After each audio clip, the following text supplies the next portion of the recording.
बच्चों, मैं Ashok Kumar class 7 subject science lesson 3 को वीडियो पार्ट 2 के माध्यम से वीडियो पार्ट 3 के माध्यम से मेकिंग यार्न तक पढ़ा चुका था। आज मैं वीडियो पार्ट 4 के माध्यम से सिल्क को पढ़ाने जा रहा हूँ। Silk is a fine, strong, soft and shining fibre obtained from silk worms. It is separated from the cocoons of silkworm. Silk is called रेशम in Hindi. Silk is a natural fiber which is obtained from an insect called silk moth. Silk is the strongest natural fiber. Silk is prized because of its natural soft texture and natural appearance. Silk does not conduct heat and is therefore a good insulator. It keeps a person warm in winter and cool in summer. The rearing of silkworm for obtaining silk is called sericulture. Silk is primarily produced in China, India, Japan and Southeast Asia. अर्थात रेशम के कीड़ों से प्राप्त महीन, मजबूत और मुलायम चमकने वाला रेशा है। इसे रेशम के कीड़े के कोकून से अलग किया जाता है। रेशम को हिंदी में रेशम कहा जाता है। रेशम के एक प्राकृतिक रेशा है जिसे रेशम कीट नामक कीट से प्राप्त किया जाता है। रेशम सबसे मजबूत प्राकृतिक रेशा है। रेशम अपनी प्राकृतिक बनावट के कारण बहुमूल्य है। रेशम गर्मी का संचालन नहीं करता है, इसलिए एक अच्छा कुचालक है। यह सर्दियों में व्यक्ति को गर्म और गर्मियों में ठंडा रखता है। रेशम प्राप्त करने के लिए रेशम के कीड़ों को पालने को सेरीकल्चर कहा जाता है। रेशम का उत्पादन मुख्य रूप से चीन, भारत, जापान और दक्षिण पूर्व एशिया में होता है। Next, life history of A silkworm. The silkworm goes through 4 distinct stages during its life cycle from egg to adult moth. The entire cycle does not take more than a couple of months. अर्थात रेशम का कीड़ा अपने जीवन चक्र के दौरान 4 अलग अलग चरणों से गुजरता है।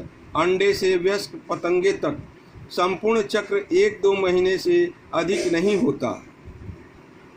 Next, the female silk moth lays about 300 to 400 teeny pale yellow eggs at a time. This is done on the leaves of a mulberry tree. The egg stage forms the first part in the silkworm's life cycle. अर्थात मादा रेशम कीट एक समय में लगभग 300 से 400 छोटे हल्के पीले अंडे देती है। यह शहतूत के पेड़ की पत्तियों पर रहता है और उसको खाता है। अंडाणु रेशम कीट के जीवन चक्र में पहला भाग बनाता है। Next, after 2 weeks when the egg hatches, it forms worm like larvae called caterpillar or silkworms. Initially, the larva can feed only on tender mulberry leaves. However, during the growth period, it can eat through mulberry leaves as well. The larval stage lasts for about 27 days. During the larval stage, the silkworms shed their skin 4 times while they grow. अर्थात 2 सप्ताह के बाद जब अंडे सेते हैं, यह कृमि जैसा लार्वा बनाता है जिसे कैटरपिलर या रेशम कीट कहा जाता है। प्रारंभ में लार्वा केवल शहतूत की पत्तियों पर भोजन प्राप्त कर सकते हैं। हालांकि विकास की अवधि के दौरान यह शहतूत की पत्तियों के माध्यम से भी खा सकता है। लार्वा चरण लगभग 27 दिनों तक रहता है।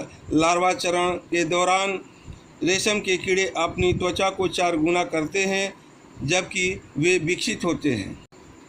Next, the larva starts to secrete fine protein filaments which harden off on exposure to air. This is silk fiber. The larva covers itself completely with this fiber to form a cocoon. The larva at this stage is called pupa. The cocoon is made by silkworm to protect its development as pupa. अर्थात larva ठीक protein तंतुओं का स्राव करना शुरू कर देता है जो हवा के संपर्क में आते हैं। यह रेशम फाइबर है। लार्वा खुद को इस फाइबर के साथ पूरी तरह से कवर करता है कोकून बनाने के लिए। इस तरह लार्वा को प्यूपा कहा जाता है। कोकून एक रेशम कीट द्वारा प्यूपा के रूप में अपने विकास की रक्षा के लिए बनाया गया है। Next, the pupa undergoes many changes inside the cocoon when the pupa develops fully into an adult silk moth. Then the cocoon splits up and a beautiful silk moth comes out. Adult silk moth lives only for a few days and is unable to fly. In this way, the life history of a silkworm is complete.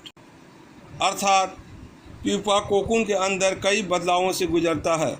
जब pupa पूरी तरह से एक वयस्क रेशम कीट में विकसित होता है तो कोकून अलग हो जाता है और एक सुंदर रेशम कीट निकलता है। वयस्क रेशम कीट केवल कुछ दिनों के लिए रहता है और उड़ने में असमर्थ होता है। इस तरह रेशम कीट का जीवन इतिहास पूरा हो गया है। धन्यवाद।